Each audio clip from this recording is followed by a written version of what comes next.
ሰላም ሰላም ውድና የተከበራችሁ የዛንታና ኦፊሻል ቲዩብ ተከታታዮች በሙሉ እንዴት አላችሁ? ሁሉ ሰላም፣ ሁሉ አማን ነው። እኔ ጋር ሁሉ ሰላም ነው። እንዴት አላችሁልኝ? እንግዲህ ዛሬ ደግሞ በአዲስ ታሪክ ተመልሼ መጥቻለሁ። አጫጭር የፍቅር ታሪኮች ከሚል ዝግጅት ጋር ማለት ነው። እንደምታውቁት እንግዲህ የዛሬው አዲሱ ታሪካችን ደግሞ ፍቅር ያሸንፋል ይሆናል ርዕሱ ማለት ነው። ትምህርት እንደምናገኝበት ተስፋ አደርጋለሁኝ። እንግዲህ ውድ ተከታታዮቼ ለዚህ ቻናል አዲስ የሆናችሁ ሰብስክራይብ በማድረግ ነባር ቤተሰቦቼ ደግሞ ላይክ፣ ሼር እያደረጋችሁ ሀሳባችሁን ደግሞ ኮሜንት ላይ እያስቀመጣችሁ አብራችሁኝ እንድትቆዩ እየጋበዝኳችሁ እንግዲህ ወደ አዲስ ታሪካችን እናመራለን ማለት ነው። እንደነገርኳችሁ የዛሬው ታሪክ ፍቅር ያሸንፋል ነው ርዕሱ። ሁልጊዜም እንደምላችሁ ማለት ነው ምንጭ መጥቀስ ስላለብን የኔ ፈጠራ አይደለም። ይሄ ከተጻፈ ነገር ላይ ነው ያገኘሁት። መድብሉ ለምትፈልጉ አጫጭር የፍቅር ታሪኮች የሚል መጽሐፎች ላይ ታገኙታላችሁ ማለት ነው። እንዲሁም የቴሌግራም ቻናል ላይ አለ አጫጭር የፍቅር ታሪኮች ብላችሁ ሰርች ብታደርጉ ታገኙታላችሁ። እንግዲህ ወደ ታሪኩ እንሄዳለን ማለት ነው። ላይክ እያደረጋችሁ እንድታዳምጡኝ በትህትና እጠይቃለሁ። ያስሚን መሐመድ እባላለሁ። የተወለድኩት አማራ ክልል ወሎ ክፍለ ሀገር ደሴ የምትባል ከተማ ላይ ነው። ታዲያ ደሴ እናትና አባቴ ጋር ስኖር ደስተኛ ነበርኩ። ቤተሰቦቼ ሀብታም ባይባሉ ሌላ ልጅ ስለሌላቸው እኔም በደንብ ይንከባከቡኛል። ትምህርት በጊዜ ነበር የገባሁት። የልጅነት ህይወቴ ብዙም የተለየ ነገር ስለሌለው የፍቅር ህይወቴ ልገባላችሁ ልክ በ16 ዓመቴ የ9ኛ ክፍል ተማሪ ሆንኩ። እኔ ነበር የኔም የሰውነት ቅርጽ ለውጥ ያሳየው። ከዛም ባለፈ እኔ ባህሪ ዝምተኛ ስሆን ከሰውነት ቅርጽ ጀምሮ የብዙሃን ሰው ቀልብ የምስብና በሰዎች አስተያየት ውብ የሚባል አይነት ሴት ነበርኩ። እኔ የእስልምና ሃይማኖት ተከታይ ነኝ። ሆኖም ብዙ ክርስትና እምነት ተከታይ ጓደኞች አሉኝ። እናም ከነሱ ጋር አብዛኛውን ጊዜን የማሳልፈው የነበረው አንድ አመቱን እንዲሆኝ ነበር ያሳለፍኩት። አዲሱን አመት ተቀብለን ክላስን ጀመርን። መማር ጀመርኩ። ከዕለታት በአንዱ ቀን የክፍላችን ውስጥ አንድ ፊት አየሁ። ለኔ ለየት ያለብኝ ደግሞ ልክ ሳየው መደንገጤ ነበር። ሁሌም በምናቤ የምስለው አይነት ወንድ፣ ከለሩ ቸኮሌት፣ ቁመቱ ረዘም ያለ፣ ጸጉሩ የሚያምር ፍሪዝ፣ አስተያየቱ ልብ የሚሰርቅ፣ በአጠቃላይ ውብ ቃሉ የሚያንስበት ልጅ ነው። በእርግጥ እኔ የተገናኘን ቀን እድሜ 17 አካባቢ ነበር። እሱ ደግሞ በግምት 19 አካባቢ ይሆናል። እኛ ክፍል የገባው ደግሞ ለምን እንደሆነ ለማጣራት ወደ ክፍል ገብቼ ሳይ ለታናሽ እህቱ እቃ ለመስጠት ነበር የመጣው። ስሙ ካሌብ ይባላል። የመግቢያችን የ12ኛ ክፍል ተማሪ ነው። ያን ቀን ልቤን እንደወሰደ እስካሁን አልመለሰልኝም። እሱን ካየሁበት ቅጽበት ጀምሮ ሙሉ ሀሳቤ እሱ ነው። እናም እሱን ለማግኘት ስል መጀመሪያ ማድረግ ያለብኝ እህቱን ሜሮንን ተዋወቅኳት። ከሜሪ ጋር በጣም ተግባባን፣ ግን ወንድሟን ማፍቀሬን ፈጽሞ አልነገርኳትም። ሁሌም ስናወራ በጣም የማፈቅረው ወንድ እንዳለ ስነግራት ሁኔታዬን አይታ ታድሎ ያስሚኔ ትለኛለች። ካሌብ መረብ ኳስ መጫወት ይወዳል። ለዛም እሱን ለማየት ከሜሪ ተደብቆ ኳስ ሜዳ እሄድና አየዋለሁ። ሁሌም እሱ የሚገኝበት ቦታ እሄዳለሁ። ሳየው ደስ ይለኛል። ካላየሁት ግን እናቷን እንዳጣች ጥጃ ያረገኛል። እነጫነጫለሁ። ግን አንድ ነገር አውቃለሁ። ከካሌብ ጋር የሃይማኖት ልዩነት አለን። ቤተሰቦቼ ደግሞ በሃይማኖት ድርድር አያውቁም።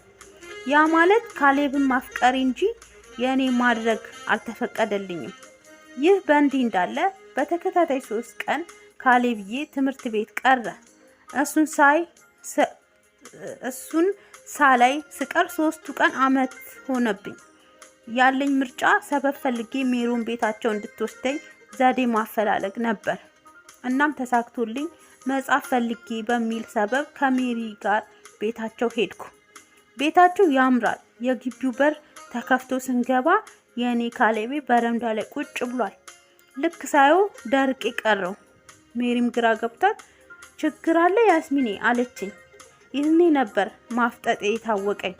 ካሌብም የታላቅነት ስሜት እያንጸባረቀበት ኦ ሜሪዬ ቆንጅዬ ጓደኛ አለችሽ አላት። እንደሱ ሲላት ይበልጥኑ የደስታ ሲቃ ተናነቀኝ። በሱ ደግሞ መወደው ሰው ካሌብ አፍ ቆንጆ መባቤል ማመን አቃተኝ። ካሌብ ትምህርት ቤት የቀረው አሞት እንደነበር ለማወቅ ብዙ ደቂቃ አልወሰደብኝም ነበር። አይኑን ካየሁት በኋላ ከዚህ በላይ መቆየት ስለሌለብኝ ደግሞም እቤት ብዙ ከቆየው ስለምቆጣ ወጥቼ ወደ ቤት መሄዴን ቀጠልኩ። በየመንገዱ ግን የማስበው ስለሱ ነበር። ሜሪዬ ቆንጅዬ ጓደኛ አለችሽ ያላትን ሳስታውስ ደስታዬ እጥፍ ይሆናል። እቤት እንደገባው ፊቴን 10 በመስታወት እያየው እኔ እኮ እውነትም ቆንጆ ነኝ እላለሁ። ከዛ ቀን በኋላ ካሌብዬ አወቀኝ። እኔም ፍቅሬ መጨረስ ይባስ ብሎ አንድ ቀን እሱን ለማየት እንደለመድኩት ሜዳ ሄድኩ። ይህን እየተጫወቱ ነበር። እኔም ከሩቅ ተመስጬ ማየቴን ቀጠልኩ። ይህኔ ካሌቤ የመረብ ኳሱን የመጀመሪያ ውጤት አስመዘገበ። የእውነት ማንም ባያየኝም ከልቤ ነበር የተደሰትኩት። በዚህ ሰዓት በቅስፈት አንዲት ቆንጆዬ ሴት ሮጣ ተጠመጠመችበት። በጣም ደንግጬ ይሁን ተናድጄ ሳይታወቀኝ ከተቀመጥኩበት ብድግ አልኩ። አይኔ እንባ አቀረረ። ቀናው መሰለኝ። ከዛ ወደ እነሱ ሄድኩ። ለምን እንደሄድኩ ግን እኔም አልታወቀኝም። ልክ ሲያየኝ ያስሚንዬ የኔ ልዕልት ብሎ ጉንጬን ሳመኝና እዚህ ምን ትሰሪያለሽ ሲል ጠየቀኝ። ይህኔ መልስ ስላልነበረኝ ድንገት ካፌ መጥቶብኝ መረብ ኳስ እወዳለሁ ለዛ ነው አልኩት። ኦ አንድ አይነት ስሜት አለን። ታዲያ እሷ ቤቲ ትባላለች ጓደኛዬ ናት ብሎኝ ካስተዋወቀኝ በኋላ እና መረብ ኳስ ደግሞ መልመድ ከፈለግሽ አስለምድሻለሁ እሺ አለኝ።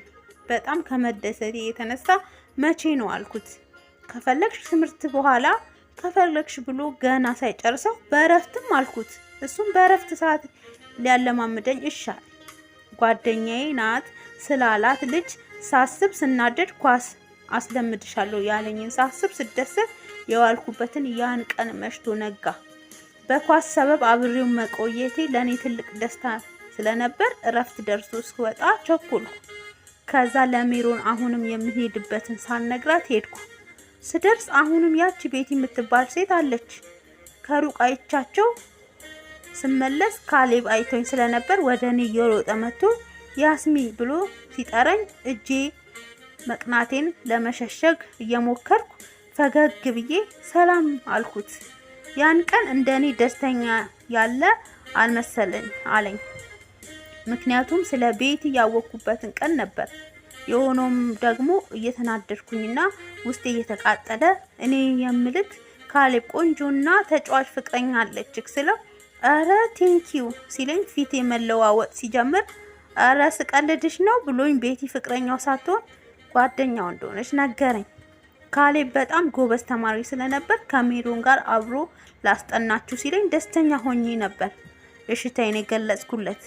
በዚህ መልኩ ማፍቀሬን እንዳይታወቅ እየተጠነቀቅኩ ቀናቶች ሩጫቸውን ቀጠሉ። ታዲያ አንድ ቀን እነ ካሌብ ቤት እንደተለመደው ለማጥናት ሲሄድ ድንገት ሆኖ ሜሮን አልነበረችም።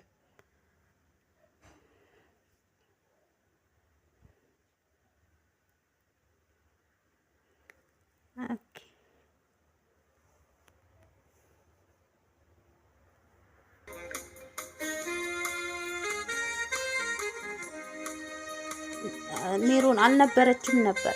እናም እኔና ካሌብ ስለነበርን ካሌብ እኔን ያስጠናኝ ጀመር። እናታቸው ደግሞ በጣም ስለምትወደኝ አልፈራትም ነበር። እዛ ቤት ሲሄድ እንደ ቤቴ ነበር የምቆጥረው። ከዛ እሱ ያስረዳኝ፣ እኔ ግን ሐሳቤ ግን ጥናቱ ጋር ሳይሆን አይን አይኑን እያየሁት ተመስጬ ምን አለ ሃይማኖታችን አንድ ሆኖ ፈጣሪ እሱን ለእኔ ቢፈቅድልኝ እጣ ፈንታዬ ባደረገው አልኩ። በውስጤ ብዬ ልስመው ፈለኩና ወደሱ ጠጋ ስል እሱም ገብቶታል መሰለኝ ወደ እኔ ጠጋ ሲል ሲታወቀኝ ጊዜ ሰውነት የሆነ ስሜት ሲሰማኝ ከተቀመጥኩበት ስነሳ ካሌብ እንደመደንገጥ ብሎ ይቅርታ አስቤው አይደለም ሲለኝ ኢትስ ኦኬ ብዬው እሱ ግን ድንጋጤው ስላለቀቀው ወሬ ማስቀየስ ፈለኩና በላ አሁን ምን ትጠብቃለህ ካስጠናኝ እንጂ ብዬው ከዛን ወደ ጥናታችን ተመለስን። ከዛ ልክ ስንጨርስ ወደ ቤት ሄድኩ። ቤት ገብቼ መኝታ ክፍሌ ውስጥ የቤት ስራ ልሰራ የሂሳብ ደብተሬን ስገልጠው አንድ ሁለት ቦታ የታጠፈ ወረቀት አገኘው። ልቤ ድንግጥ አለና ገለጥኩት። የካሌብዬ ጽሑፍ ነው። ቅድም በተፈጠረው ነገር ያስሚዬ ይቅርታ አርጊልኝ። እኔ ላንቺ እንደምወድሽ ሊሆን ይችላል የምታይኝ፣ እኔ ግን አንቺን በቃ አፍቅሬሻለሁ፣ መልስሽም ምንም ይሁን ምን አፈቅርሻለሁ ይላል። በድንጋጤ ከተቀመጥኩበት ተነሳው። ወረቀቱን አትኩሬ ተመለከትኩት።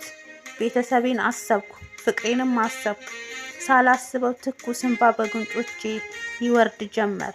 ይህኔ አባዬ በሩን ከፍቶ ገባ። ወረቀቱን በእጄ እንደያዝኩ ደርቄ ቀረው።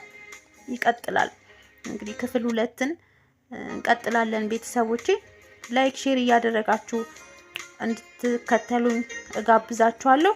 መልካም ጊዜ። ስላዳመጣችሁኝ አመሰግናለሁ። ባይ